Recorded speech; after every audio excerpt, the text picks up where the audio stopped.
Hey everybody, it's Cynthia St. Cyr. Happy Valentine's Day. Nature has gifted us with, at least where I am, a relatively sunny, warm February day, which is a treat. So I'm out in the woods enjoying the sunshine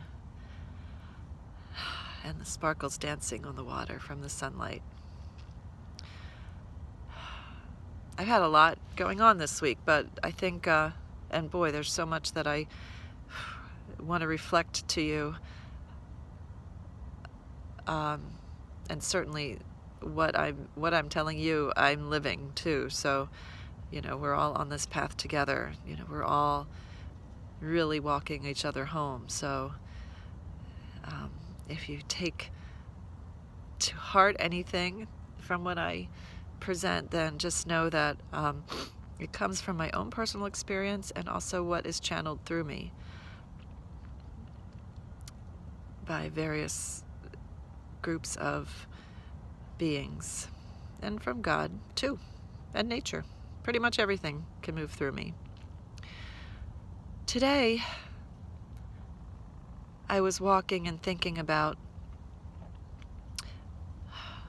what do you do when the old order dissolves or collapses? I mean, we're seeing this globally, not just nationally, but I think many of us are seeing it in our own lives. Whether it's, you were injured and you may not be able to return to your same job, whether it's the illness or addiction of a loved one, whether it's the dissolution of a marriage or some important relationship, the bankruptcy. There's so many ways that things can kind of fall down around us. I think, at least for me, my first reaction when that happens is fear and panic. Because I think, like most of us, we like to think that we're in charge of our lives. That, the plan has to get our stamp of approval before it can actually be implemented. And I think I must not be very different from many of you, that I kind of like to have a plan, even if it's a loose plan. And most times that plan comes from my own brain. But the problem with that is, yes, your brain is a wonderful thinking tool, that's for sure. But you also have other capacities within you that are equally as powerful. I like to think of us as having at least 3 brains: our brain in our head, our heart, and our gut. Making a plan from your brain is kind of like building your own raft or devising the best life preserver for yourself. If we can think of God as a vast ocean of consciousness, even if you're a brain girl like me, my heart's desire and my drive is to evolve and to be in union with spirit and with myself, which is, really becoming God. So if you have that drive, which I think at some level we all do, although many of us subvert it or oppress it or just straight up ignore it, you're called to that vast ocean of consciousness. You're called to the ocean of spirit. You get there and you dip your toes in and it feels pretty good. The water's warm. You're good with that. You might even have a kayak, a canoe that you can go squirreling around in out there, as long as you're the one paddling, as long as you're the one deciding where you're going, as long as you're the one that says when it's time to go back up on shore. It's okay. That's good.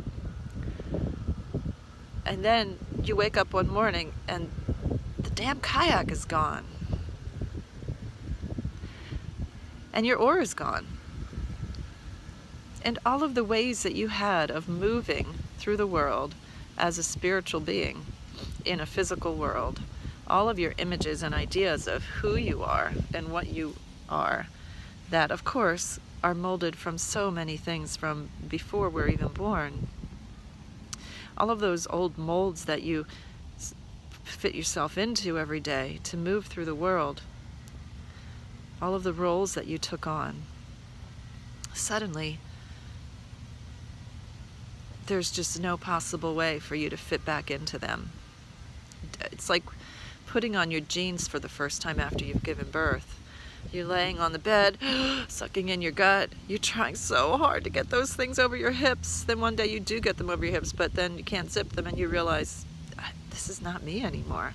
I'm different. I've changed. That happens to all of us as we move on this spiritual path. So maybe you decide to be brave and you're going to venture into the ocean of consciousness regardless of the fact that somebody stole your kayak and your oars. And your brain starts building a wonderful life preserver for yourself, just so you're safe. Just so, yeah, you can go out there, but you're the one that's going to keep you safe. You're the one that's going to keep you in charge of whether you sink or swim. So you do that, and you float out there. And then you come back, and the next day, you realize that that's not what this lesson is about. This lesson is about moving from your brain into your heart. It's about moving from the surface of this vast ocean of consciousness, letting yourself sink into it. Sink down into a depth that perhaps you've never realized before. And also, it's about releasing fear, ideas, images, illusions, releasing all of that, letting your brain take a break from being number one and moving down into your heart, moving down into the feeling center, into the heart that really holds all your memories, not the facts of your memories, but the feelings. The heart holds the feelings of your history and your future and your present, all within it. There's a reason it's in the center of our body, because it is meant to be the center of our operations.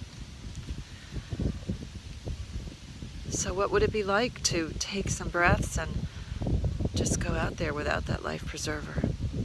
What would it be like to leave all of the fear of how you're going to work and live and who's going to pay the bills and what will people say if I don't do this, or if I do this, or I don't know who I am besides this? What would it be like to let all of that go and just to start to swim out into the center, into the deeper water, and then take a breath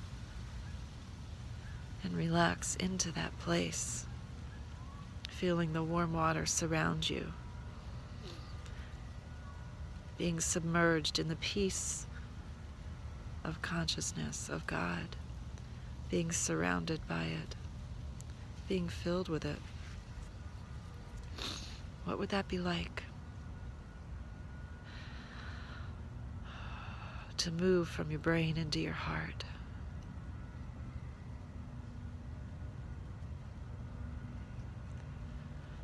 To breathe into that heart space.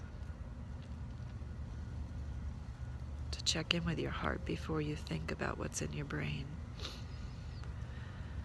I invite you to practice that, to think about it, and I sure will be too, because my life is a little uncertain right now.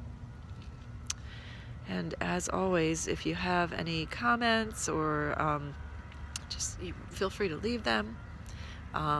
If you want to get in touch with me, you can leave a comment as well, or head over to my Facebook page, which is Full Spectrum Healing with Cynthia St. Cyr. And I'm available for sessions, counseling, spiritual healing sessions, energetic healing, intuitive guidance. That's all the stuff that I do, as well as sound healing and all kinds of things. If you like this, also, if you know someone who you feel that this would benefit, please share it. The entire reason I'm doing this is to be of service. Thanks. Have a great day. Talk to you soon.